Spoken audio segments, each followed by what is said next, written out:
Today is the big day. Eloise appointment. We are headed up to Columbia. It is about 6:45 a.m. Carrie, our nanny, will be here at 7, so we're gonna head up there. It's freezing out, literally freezing. So hopefully the roads aren't too icy. They should have treated them overnight, so we should be good. But we're leaving a little bit early to give us some extra time so that I can take it easy and drive slow.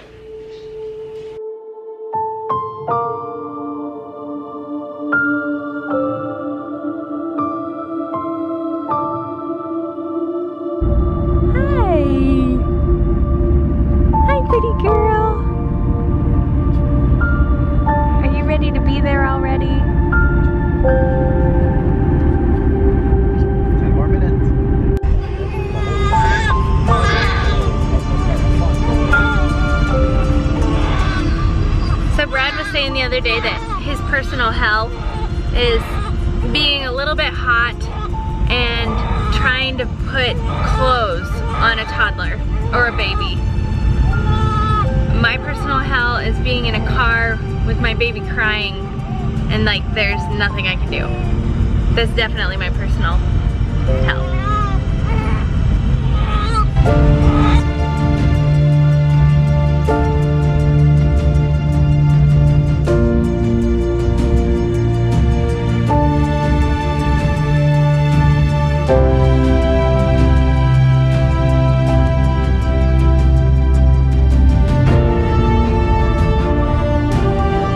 IV in, catheter in, poop on the bed.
So we just finished with Eloise's ultrasound.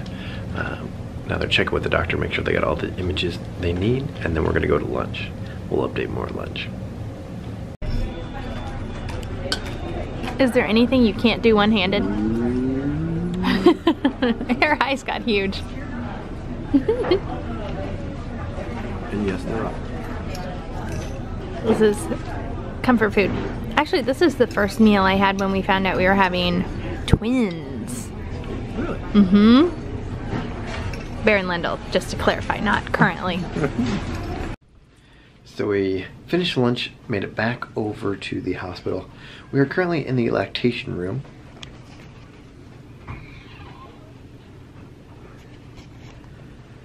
Honey, I'll just be over here with my useless breasts. Sounds good. I guess my breasts aren't useless. My nipples are useless. What use are your breasts? Well, my chest, to like lift stuff. Oh, your pectorals? Right. Yeah. Is it your breasts? This is a weird conversation. Well, men can have breast cancer, so yeah. It must be a breast. So my breast is your not. Breast region. My breast isn't worthless. My nipples are worthless. I guess I won't just sit over here and go to sleep. Quick update. So the radiologist came in and confirmed that there's no reflux.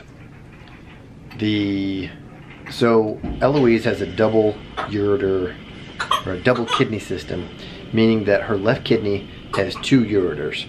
Her kidney's very dilated. Her ureters are very dilated. So, he suspects that one of the ureters is not inserted, I think at the kidney, right? No, it's inserted, it's exiting the kidney and it's not inserting into the bladder. He thinks it's inserting below it into the urethra. Ah, yes, that's what it was. So that would require surgery. But we're about to meet with our pediatric urologist. Yeah. So she'll confirm everything and we'll go from there. Status update. Can you see her cheeks from there? They're contributing to her almost 11-pound overall weigh-in. What? She was born at exactly 7 pounds. Exactly. So she's gained 3 pounds in 6 weeks. Almost 4 pounds, honey. 8, 9, 10, 11. Almost 4 pounds. Holy cow. That's a lot. That's almost a pound a week. That's a lot. Yeah. It shows. People are already commenting on her cheeks. Yeah. Yeah. I'm gonna get her poor little hand. Got an IV. I know it. The hand one's hurt too. You know, it could have ended up being in her scalp. And we're lucky that she got it first try. Oh, she was awesome. She was amazing. Nailed it. Yep. It was actually worse getting it out. Yeah, Like totally. getting all the tape. All that tape, yeah. They taped her hand like flat on a, Like a padded board. yeah. And taking all of that off was basically waxed her arm. That was probably the most painful part of my hospital stay when I had her, was when they took the IV off my arm and waxed me. Waxed you? I mean, just the tape to get it off was like all the way around my arm. Mm. It legit like pulled every hair out. Ouch. That was probably what hurt her too. She's sucking in her sleep. What color is that? So we just got home from Colombia. What are you guys doing in here? Looking at Eloise's onesie. Oh. What's this? A leaf. A leaf, yeah. Yeah. What's that? Acorn. Good job, honey. Acorn. Another acorn. Acorn. Bear, what's this? Acorn. A leaf. What color is it? Yellow. Yellow. Oh wait. That's right. You almost fell for it. What color is this one, Lyndall? Yellow. Get straight there. Yellow. So we'll draw out a picture of the kidney and a normal kidney and what's going on with Eloise Daddy. later. Bug. The nursery's coming along really nicely. Doug, our builder, was not happy with this seam, and the carpet company's coming back to fix it so it looks a little bit better. But honestly, I think it looks just fine. But we got our crib that we need to set up. Obviously, the built-ins need to go in, light fixtures need to go in, ducts need to go in. But other than that, looks awesome. I really like that they did this to the ceiling. Mama! Hey, you guys are caged. Dennis, I feel like every time you come over, we have a project. Hey, Iris. The problem is we're missing a little hardware, so hopefully I have a missing piece in here. Look at you, monkeys. Monkeys under the bed. No more monkeys jumping on the bed. 2 little monkeys under Jumping on the bed. Eloise's bed. Twinsen. Yeah, kids match. Look at her hair. Yeah. They just got done mopping the... Carpet. Oh, you can see... You can see the trails. Yeah, you can see their snail trails. Vapor trails. Uh-huh. It's a vapor trail.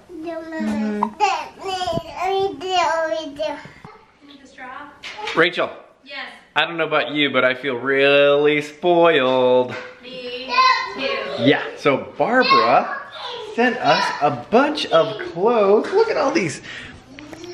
It's really hard to find matching boy and girl outfits, but she managed to do it. So much cute stuff here. And look at these. Look at these pajamas. Hey, Rach, can I borrow these? And then Martha sent us a bunch of awesome stuff as well. Look how cute that is. Wow. Thanks, Martha. Awesome. What you got there? Yogurt. And? Peanut butter. And? Chocolate chips. And? Granola. And? That's it. Oh, okay. I wish it were ice cream. Okay, so it's a time to officially update the vlog with Eloise's diagnoses and explain what the heck's going on. Yes. Kidney. Kidney. Right. Left. Bladder. Ureter. Ureter. Urethra. Extra ureter. Question mark. We don't know where this one goes. Big area of fluid. Grade 4, hydronephrosis. Fluid that should not be there. And then at risk kidney tissue. That if we leave this fluid there, this will probably die. And that's it, folks. That's it. That's what's going on. We think There is no blockage and there is no reflux, which means that fluid is backing up from the bladder into the kidney, which it definitely should not be, and that puts you at high risk of having like kidney infections from a UTI that leads to a bladder infection. So risky situation when you have reflux and they put you on an antibiotic prophylactically long term. I wasn't crazy about that. There is no blockage, but there is a surgical procedure that can fix this mystery ureter, ectopic ureter,